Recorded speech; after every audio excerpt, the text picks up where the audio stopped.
잘 먹고 잘 살자는 웰빙 문화가 확산되면서 몸에 좋다는 것을 챙겨 먹는 사람들도 자연스럽게 늘고 있는데요.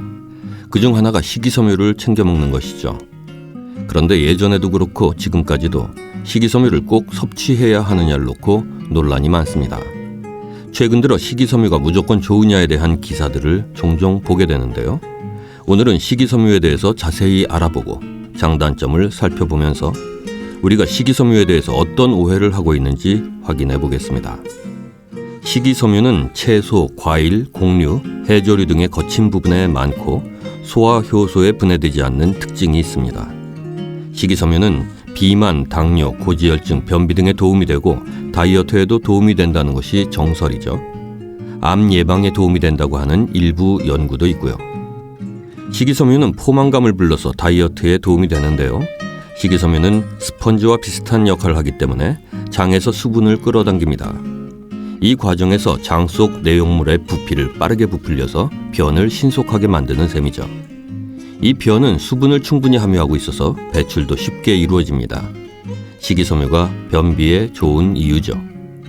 게다가 식이섬유가 수분을 끌어당길 때 유해물질도 같이 흡착하는데요. 장내 유해세균과 독성물질, 콜레스테롤 등을 함께 흡착해서 바깥으로 배출해내는 역할을 함으로써 만성질환을 예방하는 효과를 나타냅니다. 이런 역할이 우리가 평소에 식이섬유를 충분히 섭취해야 한다고 말하는 이유라고 보면 됩니다. 그런데 이 충분히라고 하는 말에 함정이 있는데요. 충분히 제한 없이 섭취해도 된다는 오해를 부르기 때문입니다. 이제부터 식이섬유를 많이 먹는다고 무조건 좋은 게 아니라고 하는 이유들을 살펴보겠습니다. 우리나라 사람들의 식이섬유 섭취량은 하루 평균 약 20g 정도로 미국인이나 일본인들의 평균 15g보다 높은 편이라고 하는군요. 곡식인 밥이 주식이고 건더기가 많은 국과 김치, 나물 등을 많이 먹기 때문이죠.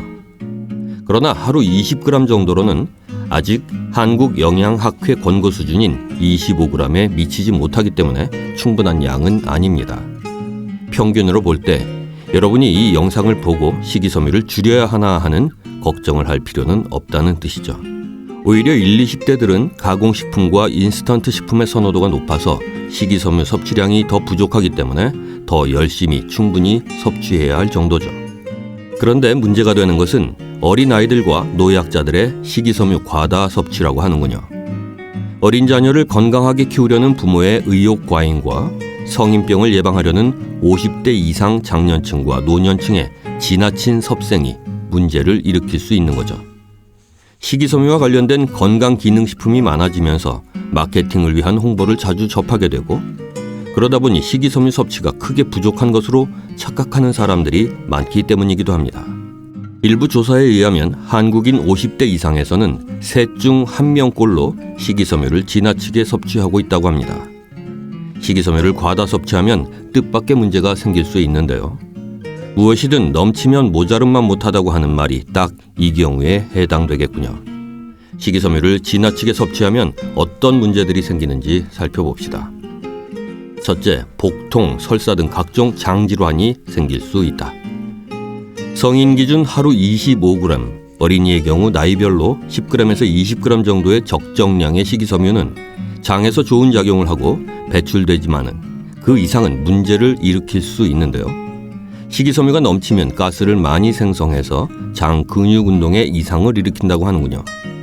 이 경우 근육 경련이 일어나듯 장이 경련을 일으켜서 설사가 생기거나 반대로 장이 마비돼서 변비나 복통이 생긴다고 합니다. 특히 장이 덜 성숙한 영유아나 어린이가 고위험군입니다. 소아과 의사들에 따르면 식이섬유 과다 섭취로 병원을 찾는 어린이 환자가 많아지고 있는데요. 특히 과일을 지나치게 많이 먹어서 설사를 계속하다가 장이 마비된 아이도 있었다고 합니다.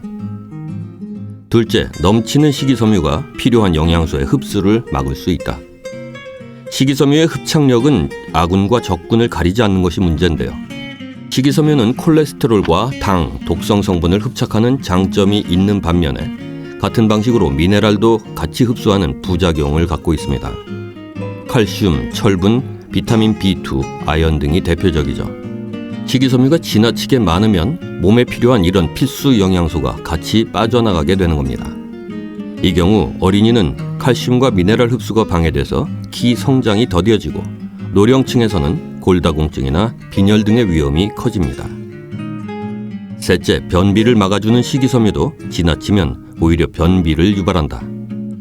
잡곡밥과 채소, 과일 위주로 음식을 섭취했는데도 변비가 생긴다고 하는 사람들이 꽤 있는데요.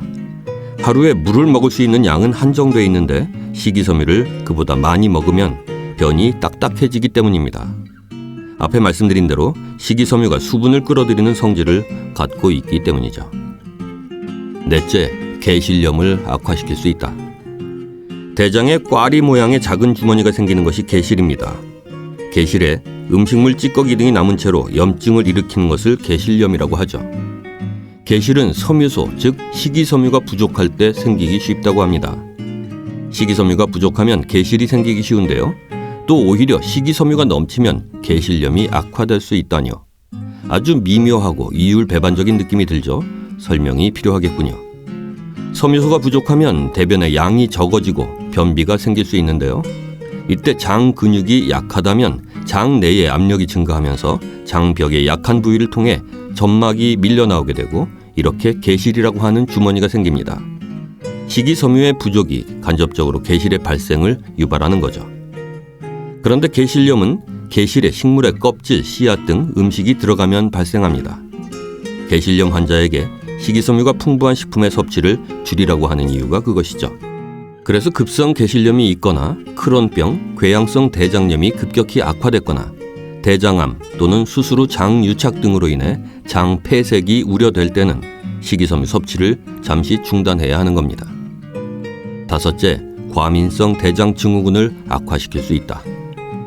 밀, 오트밀, 통밀, 호밀 등을 가루로 빻으면서 남는 찌꺼기를 밀기울이라고 하는데요. 이 밀기울은 섬유소의 집합제나 다름없습니다.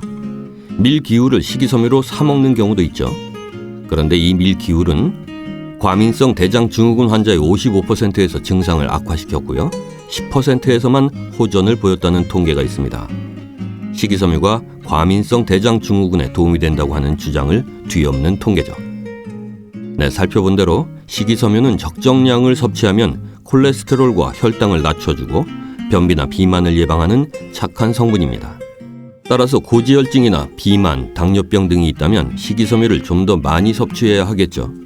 그러나 지나치게 섭취하면 경련성 변비나 과민성 대장 증후군, 가스 생성 등의 발생 위험을 높일 뿐만 아니라 성장도 방해하는 악동이 될 수 있다는 사실도 잊지 말아야 하겠습니다.